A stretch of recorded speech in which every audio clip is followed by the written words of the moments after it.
Hello and welcome to the Northwestern Roundtable podcast, episode 2. Here I am Gavin Dorsey, your host and publisher of the Northwestern Roundtable site. We are here on Northwestern's bye week. The Wildcats are 1-2, have the week off after losing 34-14 at home against the University of Oregon. It was certainly a rough loss for the offense, albeit it was decently close in terms of how the defense held Oregon to 17 points in the first half. By far, Oregon's lowest offensive output of the season so far. Granted, they are the number 4 team in the country, and granted, they also finished with 34 points. However, Northwestern does have an opportunity for a get-back game September 27th, next Saturday, against UCLA, who is 0-3, just fired its coach, Deshaun Foster, and agreed to mutually part ways with the program's defensive coordinator. Could be a big opportunity for the Wildcats to get right. I'm excited to share the conversation that I had a short time ago with several other talented writers and broadcasters in Ryan Cole, who is a writer for Northwestern Roundtable, Ethan Segall, who is the sports director of WNUR Sports covering Northwestern on the radio, and Miguel Muñoz, who is one of the editors-in-chief for Inside NU, covering the Wildcats as well as for a student publication. So incredibly excited to get to show you our conversation where we don't quite preview the Northwestern versus UCLA game, but more so talk about the first quarter of the season so far. And the disappointing, I'm not quite sure if we can say disappointing performances, because it is granted that Tulane and Oregon could certainly be college football playoff teams this year.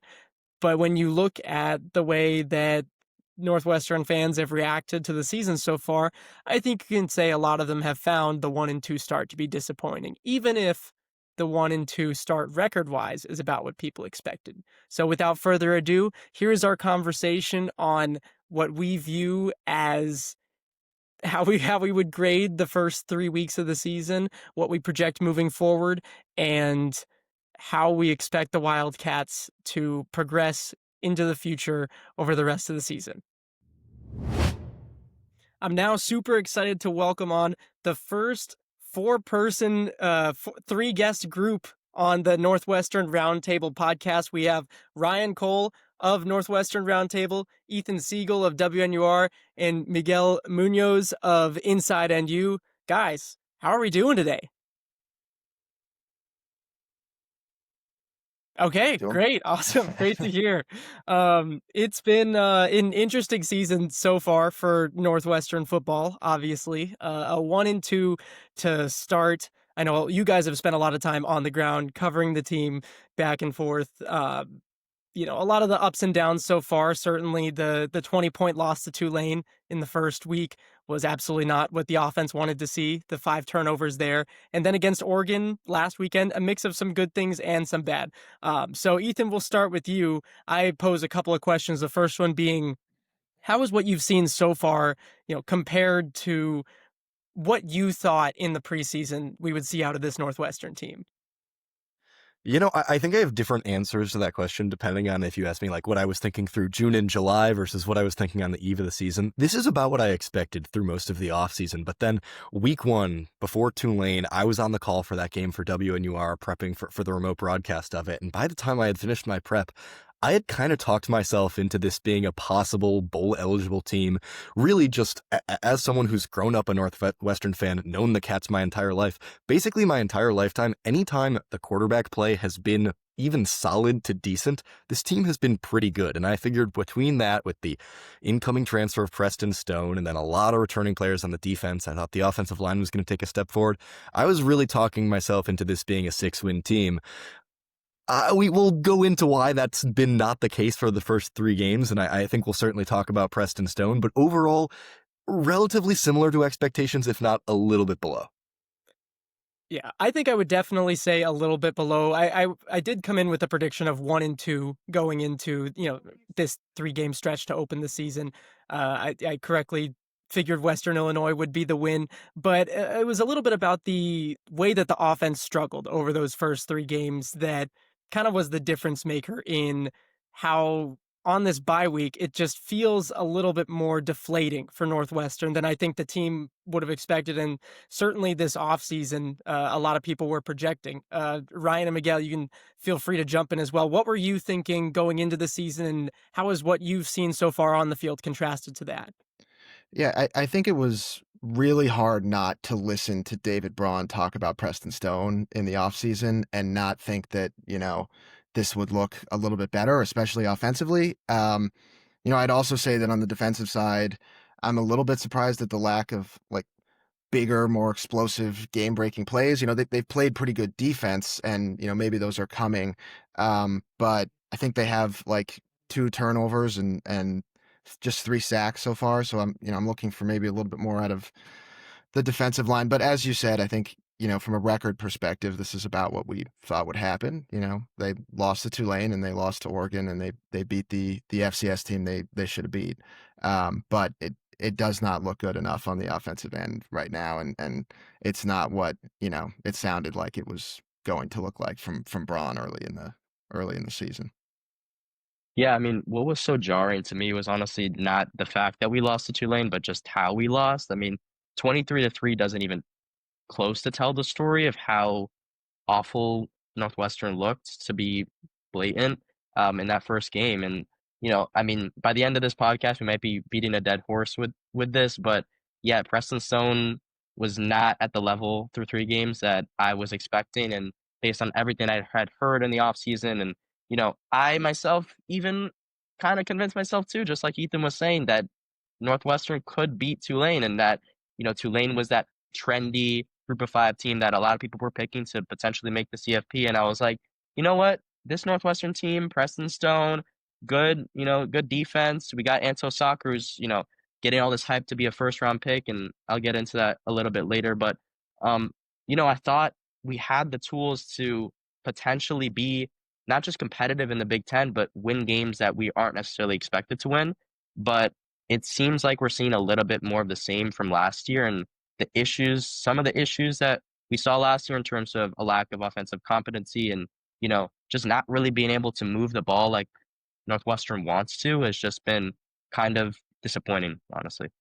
Certainly. And it definitely seems frustrating, especially when you consider in that Tulane game, the defense really didn't play all that bad. I mean, they allowed that massive rushing touchdown to Jake Retzlaff. That was the killer. They also allowed that long, the long run on what they thought would have been a Hail Mary at the end of the half. Those 2 plays definitely tended to pad the amount of rushing yards that Northwestern's defense gave up. But largely otherwise, they were able to get enough stops that Northwestern's offense should have been able to capitalize, and it just was not able to, whether that was because of turnovers, whether that was because of poor decisions or poor throws. It just definitely seemed like the offense was completely in disarray. And, I kind of wanted to move into this next, why? Why is the offense struggling so much? Because you guys all mentioned we were all drinking the Kool-Aid this offseason. We all believed that you inject some arm talent into the roster, allow the offense to attempt deep passes, push back the safeties, open up everything. The ground game opens up. You can do so much more when you have an arm talent like that. And yet through 3 games, it just doesn't quite seem like that's the case. Northwestern had the 40-point explosion against FCS Western Illinois, albeit. But then the 14 points against Oregon were both on the last 2 drives of the game in garbage time. The 3 points against Tulane, you can't score 3 points against a group of 5 opponents. So I ask you guys, who is to blame for this? And I know there's only 3 weeks. I know that there's a lot of more time left in the season, but it's not surprising that Northwestern fans are looking at this offensive performance and kind of shaking their head, like wondering what's going on. This is year 2 in Zach Lujan's offensive system. Preston Stone's first year with it, but it seems like generally things seem to be clicking this offseason, and that's not the case through results-wise so far. So I ask, Is it offensive coordinator Zach Lujan? Is it Preston Stone as a quarterback? What things are you looking for, to kind of improve on this offensive performance moving forward? I think there's many in the fan base right now who are kind of ready to really, really point the finger at Lujan. And, I get it. It has not looked good. We were kind of promised this more new school, creative, more interesting Northwestern offense before last year, and we haven't necessarily, gotten that to any degree just yet. But I do think it's fair to point out in Lujan's defense that he just has not had competent quarterback play yet at all. I mean, last year, Mike Wright and Jack Lausch, their struggles were well documented. And this year so far, I mean, Preston Stone, he's thrown 6 picks. He's fumbling the ball. He's dropping the ball when nobody's touching him. It's easy to point fingers at Lujan's scheme, and I'm certainly skeptical at this point. But I do think, it's a little tough to judge the guy when it's the situation where he just hasn't had the quarterback play. Yeah, kind of expanding on that point, I sort of agree. It's hard to blame Lujan in this case. I actually thought his game plan for Oregon was pretty good. Northwestern, held the ball for large stretches of time, but the result of a lot of those offensive possessions was no points, and that's why obviously Oregon came away with a pretty easy victory. But in terms of the actual offensive game planning, I don't think there has been something that's, made Northwestern look all that bad. I just think, the easy answer, of course, is that Preston Stone just hasn't been at the level where we've expected him to be. And, of course, taking care of the football is the most important thing you can do as a quarterback. And Preston Stone has done pretty much the opposite of that. And also, this Northwestern team hasn't been all that good at converting on third down. I mentioned how a lot of their long drives would end without any points or end with them, just punting the football back to the Ducks. And they're one of the worst in the Big Ten, 42% third down rate, which takes into account a game against Western Illinois, of course. And I don't know, it's just kind of feels like this team hasn't been able to get into a range, get into the red zone or even field goal range where they can, be proud of where their drives are going. Yeah. I will jump in real quick before Ethan. One of the things that I have noticed with Lujan's play calling that I have felt is I think he abandons the run a little bit too early in the drives. I think we knew that this was a team that was going to be dominated by, Cam Porter, Caleb Komolafe, Joseph Hyman. And a lot of the times we see a little bit more pressure thrown on to Preston Stone to complete these passes because the run game is working. And all of a sudden Northwestern's going to try and, chuck up a deep pass or something. Then, when Preston Stone hasn't been accurate, that's resulted in, second and long, third and long. And so that is my one. I do agree that there has to be stability at the quarterback position.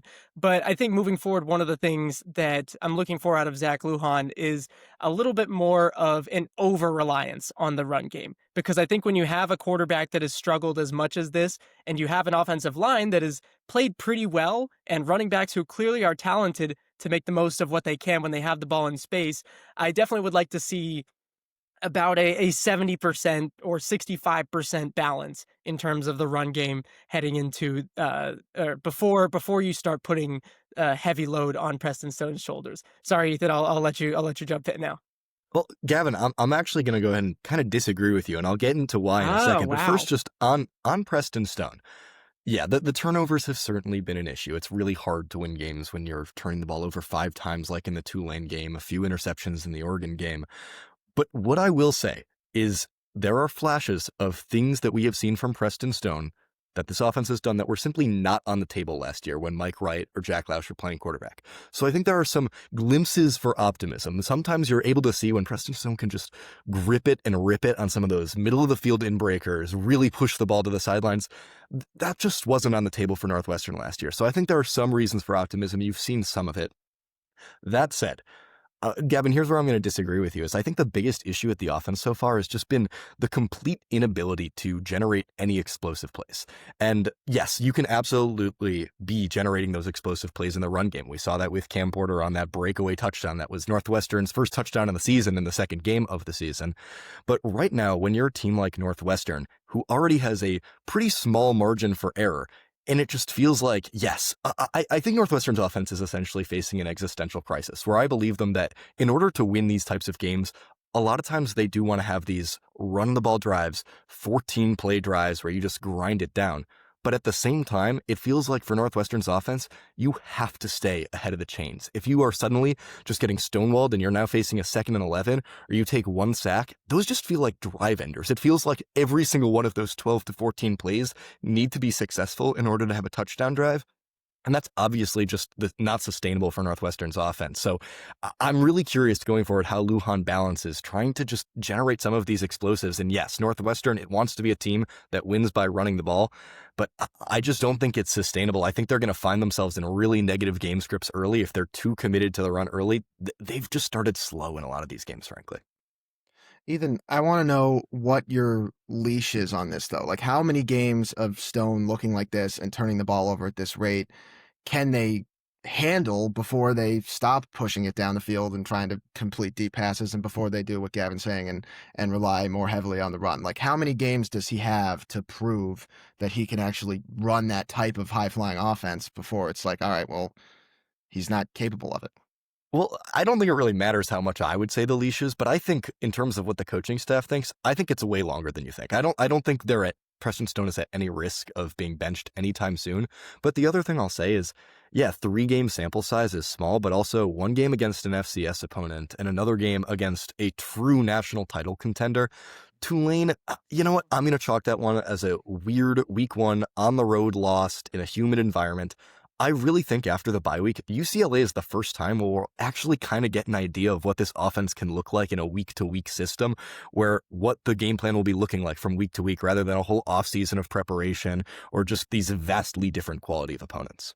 Yeah, I've said this since before the season started. I am holding all reservations of it's over or they're so back until at least the UCLA game. I think given the quality of the opponents, and just the fact that it's the beginning of the season, there's so many new players, I think it makes sense to be a little, to say maybe the Preston Stone that we've seen so far is not canon. However, 6 interceptions is a lot of interceptions. And I do think that in terms of success moving forward, I agree with a lot of the flashes and glimpses that we've seen out of Preston Stone and the things that he can do, the things that his arm talent, make sure that Northwestern has the ability to do is really exciting. And that can make that can make or break an offense. However, I've seen a lot of his struggles, come when he tries to do too much. When he is in the zone, he's hitting everything on his first read. He's dropping back, he's looking, and someone's open within 5 to 10 yards. He has converted on a couple of those deep passes. He had one to Wilde, which would have been a touchdown, but it was hideously underthrown. He had 2 to Wilde, actually. He had one of them that was underthrown and caught against Western Illinois, and then I think one against Oregon. Then he had the garbage time end of the game with Drew Wagner. But I just think the vast majority of what makes Preston Stone useful for this offense is his ability to quickly break down the defense, dissect it, get them on their heels. And I think when you look at how inexperienced Northwestern's defense is and just how exhausted they seem after the offense just keeps turning it over, I do think as unsustainable as it might be for the long term, trying to get as many of those 12 play drives that just drain the clock is probably going to be the best thing for both sides of the ball. But I definitely do understand the need to be explosive and Lujan's willingness to try new things in the offense. I also think, going back to Ethan's point about, a lack of ability to create explosive plays, I kind of want to mention this when we get into players that have sort of not been as, uh, great as we've been expecting, but I do think there's just a lack of explosive players on this offense too. I think Wilde has been, of course, great, but you look around and the rest of that wide receiver room is, not all that exciting, at least to me. I don't think, I mean, of course, Stone has made his fair share of mistakes, but I also think you're not really seeing a ton of options out there. And of course, they played good competition. It's hard to get open against those Oregon Ducks, against the Oregon Ducks secondary, but at the same time, you don't have a ton of deep threats on this team. You don't have a ton of options, period, outside of Wildy. And I think there's a reason why you see Stone looking to Wildy as his first read pretty much every single passing play. And I think that's kind of a big issue that sort of needs to get solved immediately, or, you do have to, of course, change your game plan and go more run heavy as a result. Of I course. mean, I will say, being up in that press room for the Oregon game, nobody is open. I mean, that is a fair point for, Stone defense, is that these receivers are not open. Wildy is occasionally. Everyone else is draped in coverage, and Oregon's obviously a great defense, and so maybe it's not a very good litmus test for where the receivers are, but it didn't look great. There wasn't a lot of open receivers to throw the ball to. I would really like to see Zach Lujan get the screen game going. I think it's been the weirdly absent through the first quarter of the season, especially considering we mentioned those lack of explosive pass catchers. And I think there's an argument that even with Cam Porter going down, that your two running backs in the backfield might be your two most explosive players on the offense. So find ways to get Hyman and Komalafe the ball out of the backfield, use wide receiver screens, and especially with these defenses, they're going to get increasingly aggressive based on what we've seen through the first 3 games against Preston Stone, and try and play that aggression against them. Call a screen. I've been so confused why we have seen so few screens to just try and neutralize some of the blitzes that these defenses have been sending at Preston Stone, which have given him so much trouble. And we've been talking about, there's just been a lot on Preston Stone's plate through these first 3 weeks. Give him some layups, give him some easy completion, some easy yards. That's one of the things that I think can not only generate some of those explosives, but also just turn into, like I was saying, layups for Stone. Absolutely. And you see how the offensive line has played so far. Just do a quick little dump off or a quick screen to Hyman, have Eradikai and Tiernan in front of him, and he's probably gone. There's so many opportunities to get the ball to playmakers in space, and I understand the desire to go downfield, but sometimes you just got to go a little by little. And granted, Stone has missed a couple of those. He missed, a short little check down to Komalafe last game, but you know what? There's a lot of season left. I do want to bring up, as we're getting here close to the 20-minute mark on this. Let's talk about some players real quick, some surprises that you've had. I first want to start with a surprise in a good way, a Northwestern player who has exceeded your expectations, or, somebody who really has caught your eye over these first 3 weeks. Miguel, let's start with you. Well, I mean, I just talked about it, but I have been really, really impressed with Griffin Wildy so far. I think that, I mean, you look at his numbers, he's pretty much the only receiver who's been sort of competent, I guess you could say, in any sense, averaging 14 yards a catch, 200 yards, over 200 yards on the season, 15 receptions so far. But I wasn't sure going in. I know he had a lot of hype, and, you watch the spring practices, and it seemed like him and Stone were making the connection, but it's hard to, know that that's going to happen when you actually get into the season. But really, all that hype has sort of matriculated and done more than that. I think Wildy's been probably the best player on this offense. I guess you can make an argument for one of our running backs. Porter going into the season seemed like the best, most talented player. But Wildy has been, in my opinion, the biggest thing that's kind of given this offense any semblance of life. And I think if another wide receiver was to pop up, it would only help him more as someone who wouldn't be getting, either double covered or, the only guy that opposing defenses have to worry about at all. But coming from an FCS school and, sliding right into a Big Ten team and playing like the way he is, I can't say I'm anything but impressed so far.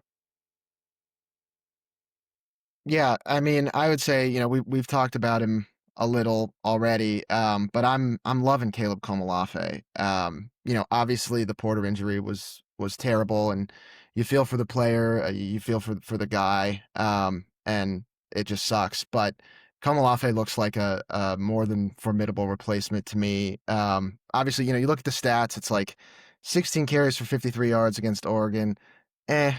Doesn't look great. But Oregon's really good, and I think as the media sometimes, especially these days, we're really fearful of the eye test, which, there's all this information online, all these stats, but I'm just telling you, when I watch Caleb Komalafe, that guy is a good running back. He runs hard, has a little Isaiah Pacheco in him, I think. I don't know. I'm a big fan. I think he's looked really good, especially in the early game against Oregon when he was getting touches and he was converting some of those first downs, and he falling forward.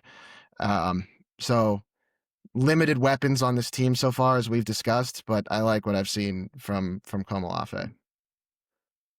I'll go to the defensive side of the ball, and a player who it's certainly one of the more well-known Wildcats at this point, but I think has really elevated his game is Carmine Bastone, and obviously gets talked about a lot for this Northwestern team, earned the number 1 jersey as a team captain, and I just, for years, it was like, okay, he's one of the rotational defensive line pieces for this team, but he's really become a heck of a player. He's obviously the team's sack leader so far with 1.5 sacks, but he is just so explosive from the interior, and the way he's developed his game, he's more than just like a chain-eating anchor in the middle of that defensive line. He can really penetrate the pocket, get upfield, and it's just been really impressive to see him become a player who provides so much juice for the Northwestern defensive line. And yes, Northwestern is hockey-style rotating out those lines, and it keeps those guys fresh, but Bastone passes the eye test, as Ryan was saying, every time he's on the field. You never don't feel his presence, and that's in addition to what he does for this team as a leader. Absolutely. And as a former walk-on too, just an incredible story overall. I do heavily enjoy going on, Twitter after the game and seeing Carmine Bastone's dad clipping up different plays and different sacks, all these pressures he's gotten. It's an incredible story overall. It seems like the Northwestern community has really rallied around him, not just as a player, but as a person, a leader as well. My pick is also on the defensive side. I went with cornerback Josh Fussell. Had to step into the lineup last year as a redshirt freshman, had a really rough game against Tulane overall, but I think you can say that for the entire team. Over the last 2 games, he's given up just 15 yards total on 7 targets. 3 pass breakups over that time. He's been one of the highest graded defensive players in the Big Ten.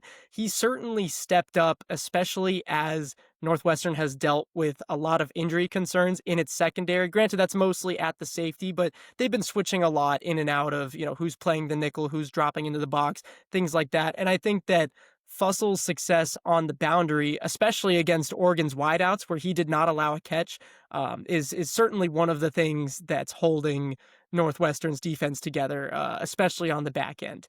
All right, now I wanted to move to maybe something that you guys probably have a little bit more candidates for this, a little bit of a bad surprise for Northwestern. And I did preface that Preston Stone is not an option for this because, we've already discussed it so much, and yet there's still so much season to go. But who's something that's sticking out to you guys as, I wasn't quite sure if they haven't quite impacted the game like I thought they would. Ryan, let's start with you. I thought about this for a while, and I decided that I couldn't decide. I think it's all the receivers for me. I'm surprised by just how poorly this has gone. I figured Ricky or Frank Covey, I figured one of them would step up a little more than they have, and it hasn't happened. But I do think it's important to point out that we're seeing the fallout of something that happened in the offseason that I think maybe a lot of fans kind of dismissed as not that big of an issue. And that was the shocking Calvin Johnson transfer that happened. Obviously he never put up tremendous stats in purple throughout his years here, but he was in line for a significant target boost this year. And I think we're missing some depth, and I don't think Braun and his staff were particularly prepared for that to happen. I think that was a surprise in the spring that he, elected to make that decision. And I think it hurt. I do think it hurt because it doesn't look like we have enough targets for Stone. And as you said, we can talk about him until we're blue in the face, but at a certain point, he's got to have somebody to throw the ball to. And it just, he hasn't had that outside of Wilde early. Gavin, with this question, I could feel you wanting us to say Anto Saka so bad, but I'm not going to take the bait because I'm going to actually repeat David Braun here. I think despite it not showing up in the box score in the columns, he is creating some havoc, and of course, Northwestern, as I said, rotating in those defensive line guys. I think Saka is going to be fine. You'd obviously like to see some more production, but I'm going to go with Ryan kind of mentioned it there. I'll specifically say I think Frank Covey just has been really disappointing to me so far this season. Gavin, I think you were there in the conversation preseason when we're saying after Wilde, who I think could get a 40% target share, who's going to be the second most targeted guy in this offense? And confidently. I think some people in that conversation among media folks were like, oh, it should be Frank Covey. And so far, Frank Covey has just had a really tough start to the season. Week 1, just a handful of drops. It did not look good on the road in New Orleans. Week 2 was out with an injury. Week 3 was cleared to play, but you wouldn't have known it. You would have thought he still missed the game with an injury. He made no impact in the box score. Almost had an interception get tipped off of his hands. It was just another really tough day. And Ryan mentioning those lack of pass catchers, and you've really felt it, especially with the tight end room being pretty unproven, pretty thin. It's just felt like Wildy, and then who knows? And maybe we'll see one of those younger guys, a Chase Farrell, a Hayden Elegant, step up later in the season. But Frank Covey, as the guy with the most experience coming into the year in this room, would have expected to be him, and it just hasn't been so far. Ethan, I think what you might have thought you heard from Ryan about wanting to say Anto Saka was actually coming from me. I am gonna have to go with Anto Saka. I think I know not to butt heads with your response. I think that's completely valid. He'll get to the spot where he needs to be. He of course is still a super talented player at the end of the day. But to be honest with you, I don't think he's looked like the best player on this defensive line, no less like a first round pick so far. I think, to be honest with you, I think Aiden Hubbard and Carmine Bastone have been the two most talented players on this defensive line so far. And based on, all this hype he was getting in the preseason and especially in the spring where, he was getting projected these first round, second round values in next year's draft, I was sort of expecting him to be not just the best player on this Northwestern defense, but maybe one of the best defensive players in the entire conference, if not country. And so far, he just hasn't really looked like a player who could live up to those expectations. I still expect him to, rebound and make an impact in a sort of more tangible box scorey type of way as we go on and further into the season. Obviously, a slow start doesn't mean a bad season at all, but Saka just hasn't been exactly the type of player that I was expecting in terms of sort of this superstar label that I was putting on him. And maybe that was unfair on my part, but that's just sort of the perspective I've had so far. Yeah, for the record, I was not baiting in any particular question, but it was certainly on my mind because watching the games, you don't see a game wrecker of a player that you expected when you were thinking about Anto Saka going into this season. I mean, even the last couple of years, it's mostly just been flashes and a lot of potential and things that you can see that really that jump off the screen, the explosiveness, the speed around the edge. But that just really hasn't shown up so far. But upon digging further, and I know, Ethan, that you mentioned this because, Braun had said it as well. He's getting to the quarterback. He's just not quite getting the stats on the sheet. He actually is second on the team in pressures right now behind Aiden Hubbard, who has 9, Saka has 7, and he's got a 15.9% pass rush win rate, which is that's pretty good. Is one of the best one of the best marks in the conference. Interestingly enough, Michael Kilbane is 26% on a lot more limited snaps. So he might be up next. But yeah, no, definitely. I can see both sides to the Saka debate because on one hand, you would like somebody, of that caliber of talent to make a lot more of an impact on the box score. But at the same point in time, he is making his presence felt almost every single play, every time that he's on the field. And similarly to both Ethan and Ryan, my pick for this was Frank Covey as well. 3 drops on 8 targets. That cannot happen. Ricky Amareze, I can understand a little bit. I think he's only had 1 recorded drop, but it's probably closer to 2 or 3 at this point in time. But he also is still very raw. He's still learning the position. And Frank Covey, I understand that there's been a lot of injury issues, but several of these passes have hit him right in the hands. And, like we mentioned, outside of Griffin Wilde, somebody else has got to step up for this Northwestern offense, whether it's Covey or whether it's Amareze or whether it's even a tight end. We haven't really seen a ton of them get involved, but Hunter Welsing, Lawson Albright, Alex Lyons, I think, has had 2 catches or something like that. There's definitely a lot of areas where somebody can step up if there is a spot for somebody to rise to the occasion. And personally, I'm interested to see who it is. All right, I do want to wrap up, but real quick, I wanted to ask any final thoughts about, I mean, the upcoming the rest of the season. I think this UCLA game is a massive one for Northwestern. UCLA 0-3 just fired its head coach and defensive coordinator. This is a 2:30 p.m. kick time in Evanston. Any final thoughts on that game and what you're looking to see? Yeah, I I do just forgot. want to Or say. go Oh, ahead, go Ron. ahead.